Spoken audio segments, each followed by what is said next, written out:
Jordan Clark's Ancestral Recall is a time-bending sci-fi family drama that blends rich African-American history with a cautionary tale of AI and hyper-consumerism. Published by Ahoy Comics, the trade paperback is now available. Click on the link below. The series is drawn by Atagun Ilhan. Ilhan is a seasoned illustrator who works primarily in sequential art, fantasy art, and book illustration. He was born in Turkey and graduated with a BFA in animation. He pursued an MFA in illustration at Syracuse University and is a graduate of DC Comics' Milestone Initiative program.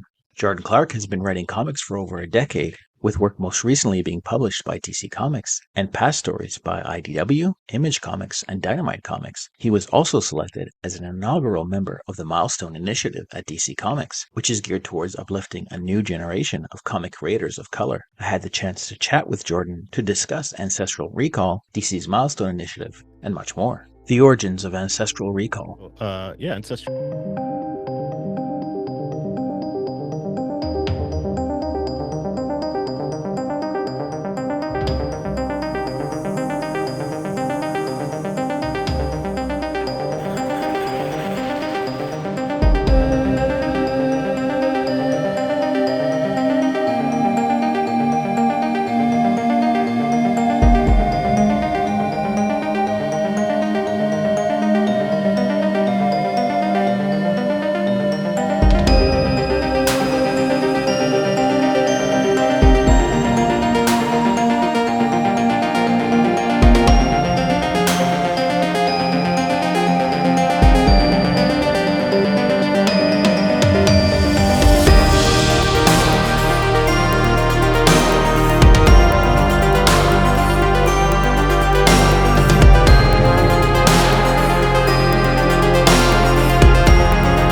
not necessarily a situation that makes you less of a person or even means that your life is limited. It just means that you might need extra assistance from, the people in your life.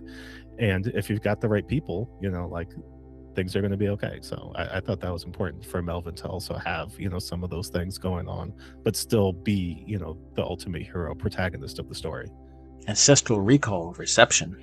I think, generally, again, for this being my first creator-owned book, and not really knowing what to expect, it's been overwhelmingly positive, which I'm very grateful for. Just because I think, we threw a lot into one book and then kind of threw it out into the world, and not necessarily thinking like, oh, like this is going to be, the thing that everybody's talking about, specifically when you're dealing with an industry that, like, new stuff is coming out all the time. And you go into a comic book shop, and not only is there a bunch of new stuff on the shelf, but then there's all that stuff that you're like, oh man, yeah, I still haven't read that yet, or this looks interesting. You're just kind of browsing around. And so I think the word of mouth has been really great for us, just in terms of people reading the book and really genuinely enjoying it. I think has been very gratifying in that, you know it's not that I'm expecting people to just, like, be nice to me because I made a comic. Sometimes it's the opposite, but I think the way that people have responded to it has been very genuine. They've been very appreciative. They've been, recognizing little things in it, that I, I, I'm grateful for, just, in terms of being able to deliver a book that has resonated and connected with people in such a way. So, thankfully, off to a good start, and hoping to kind of keep the momentum going. Prophetic or a warning? Yeah, I think one of the great things about science fiction, one of the things I really enjoy about science fiction, as it can be both. You know what I mean? Like, unfortunately, you read things like 1984 or Brave New World, or, stuff like that, and you're kind of like, I see that happening around me. And, part of that is, I think science fiction can go both ways, right? Where it can be a warning, it can kind of show you, okay, you like, this can happen, like a lot of the bases for things like, again, say in 1984, Orwell is looking into the future a little bit, but is also saying, like, I see these things happening now. Like, I see these things in the present, in the way that government, can abuse or use messaging to kind of change the way that people think, or even make people so paranoid that they're going to tell on their own neighbors, just to save themselves. And when it comes to AI and the hyper consumerism, I think they're hand in hand. And also, it's a situation where technology specifically moves so fast that one day you turn around and it's happening, and, like, in the way that you think about, oh man, like, it feels like YouTube's been around forever. It hasn't. It's been around since, like, the early 2000s. That's not that long ago. You think, oh man, I've been using Netflix forever. You haven't. It used to be DVDs, and now it's streaming, but, like, that wasn't always what it was. There's ways that things kind of move and become, just the norm, where if you're not paying attention and you're not watching, then, like, all of a sudden you don't really have a choice. And people talk about, the ways that I think, between social media and between just the internet in general, the almost the degradation of these spaces that we've kind of taken for granted, because of consumerism, because everything needs to have an ad in it, because it needs to have a monetary attachment to it.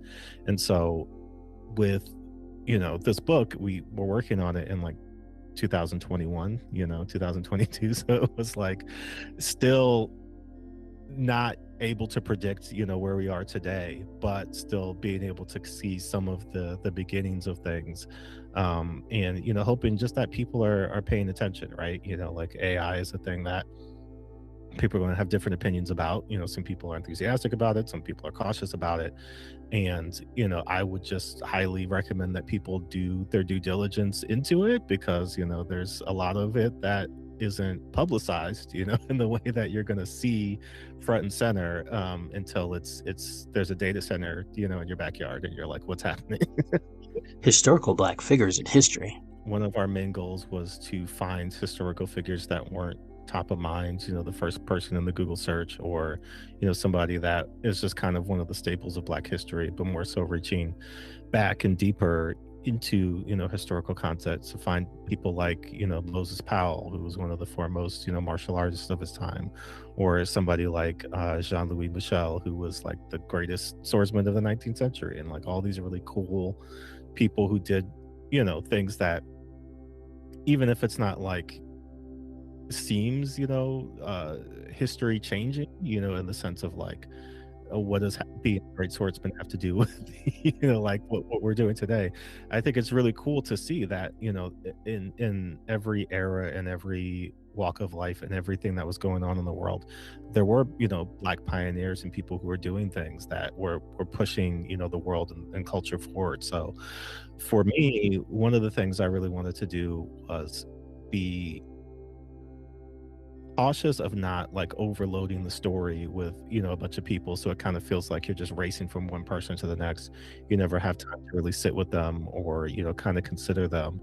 And so we made, an effort to, one, yes, find people that fit into what Melvin needed, right? Like, I talk about this book in a way that's like reminiscent of Dial H for Hero, where it's kind of like you don't know what you need until you get it. And there it is, right? And so, he finds himself in these situations where he needs to ride a bike, and so, well, who was this person who was, a influential cyclist, or he, finds himself in the situation where he needs to like hack a security system. Well, who's the woman who invented the security system? Oh, okay, let's use her. And so, I wanted to have them be part of the story, but not like just cogs in a plot, but still remain, people that Melvin is interacting with and he's having this familiar relationship with. And even somebody like Bill Pickett, who is one of his, childhood heroes, and he gets to meet them, in the way. And so I wanted to do my best to kind of fold them into the story so they felt like it's natural. But in a lot of our selection process, it was just kind of like, all right, I know the basic beats of the story. Melvin's going to need to do X, Y, and Z, so who are some people that we can kind of pull from history that, again, maybe aren't the first people that you think about, but definitely are interesting and worth knowing, but can also, provide something for Melvin in this moment. What's next for Jordan Clark? So we would love to do more Ancestral Recall. And I think, obviously, as a lot of these things go, it depends on, the reception to the book and, how much people are demanding, more stories. But Atagun and I definitely have ideas, for more stories. And so, we're crossing our fingers and hoping that, people are responding to the book, in that way that allows us to continue telling stories about Melvin. Um, we're also, talking about just certain other, things that we want to pitch. So, that's in the works. Personally, I have a few short stories coming out with some publishers and upcoming anthologies that, when they're announced, people will know. I can't speak too much about it now. And I'm also working on just some personal projects that I'm gonna, I have a Patreon. I don't use my Patreon, so I'm like, I need to, start doing that. Um, and so I've got some personal projects that are kind of in line with Ancestral Recall. It's more nonfiction, where I'm exploring different Black cultural things, and, kind of doing a little bit of like, where did these things come from? What is their connection to, the now, and kind of, why they're important for us. And, doing that with some nonfiction writing, but then also attaching that to some comics with some friends who are going to be a part of that. So hopefully that will be up soon, starting in the summertime. And we'll get that out there. The DC Comics Milestone Initiative. Back in 2020, back in the DC Dome days. And, I think there had been a lot of talk amongst, Dennis and Reggie and, some other, original Milestone folks about wanting to not just bring back Milestone Comics, but, do it in a way that helped bring along a new generation of creators as well. And so, when the Milestone Initiative was happening, they were doing like the kind of outreach for it, and entry for it.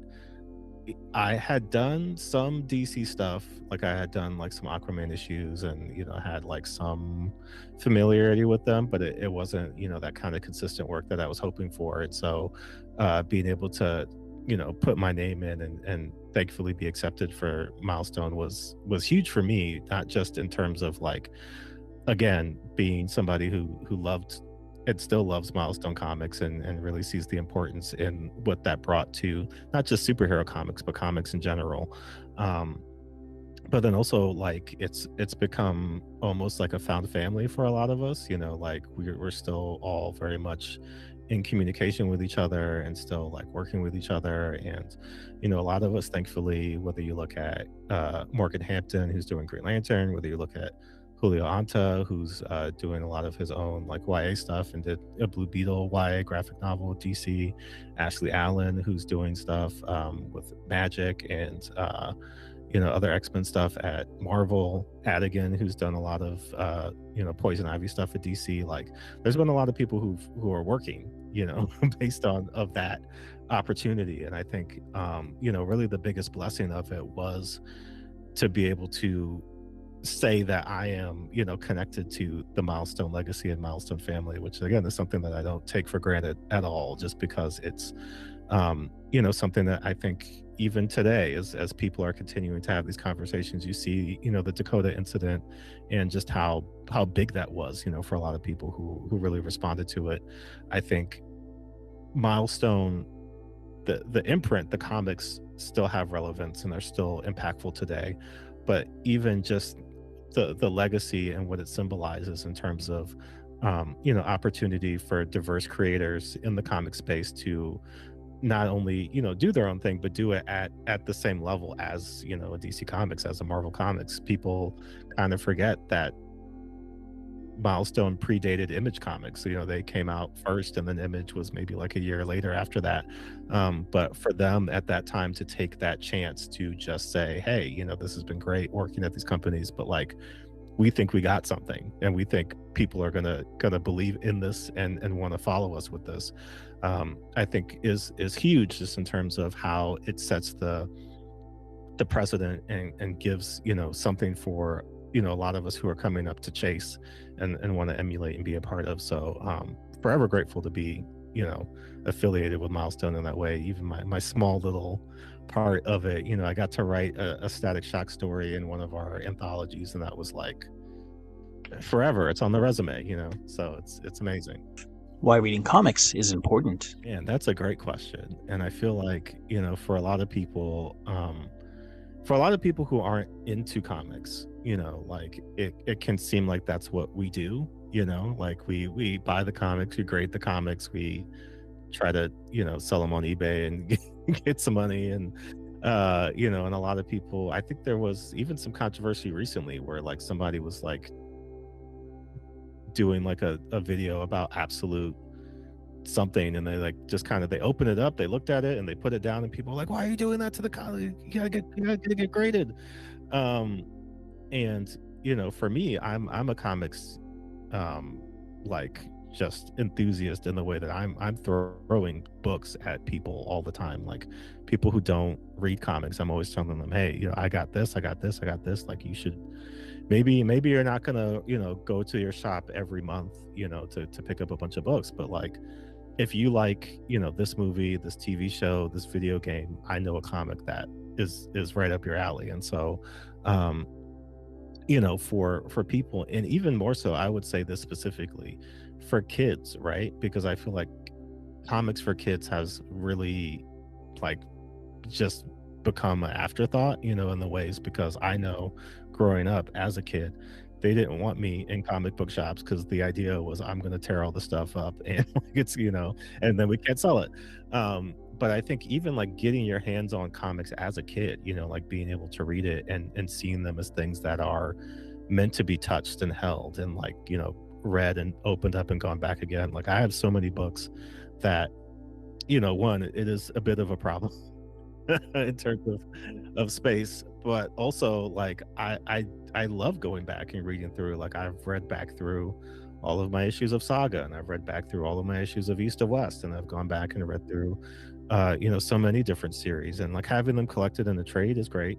But so many of these books have like very interesting back matter, or just like a lot of stuff that is valuable in the comic itself, and so like the comic as an object, as like a tactile thing to like hold and read and enjoy, I think still needs to be the number one use of it. Like, great if you can sell it, glad you got, whatever for your number one. But like I think, yeah, like as a comics creator specifically, like I do want you to read the work that I'm doing, and like buy two, if that helps, buy one and you can keep it and then buy another one, and that could be the one that you sit down and read. Because we work really hard on these books, you know what I mean? Like, they take a lot of time. Specifically, the artists are drawing for weeks and weeks and weeks to make these books. And I think there is, again, a huge value in the reading of the books. But like,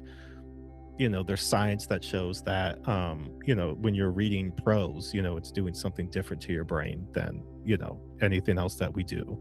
And comics add another dimension to that, where I think it's working your brain in a different way than even reading prose is.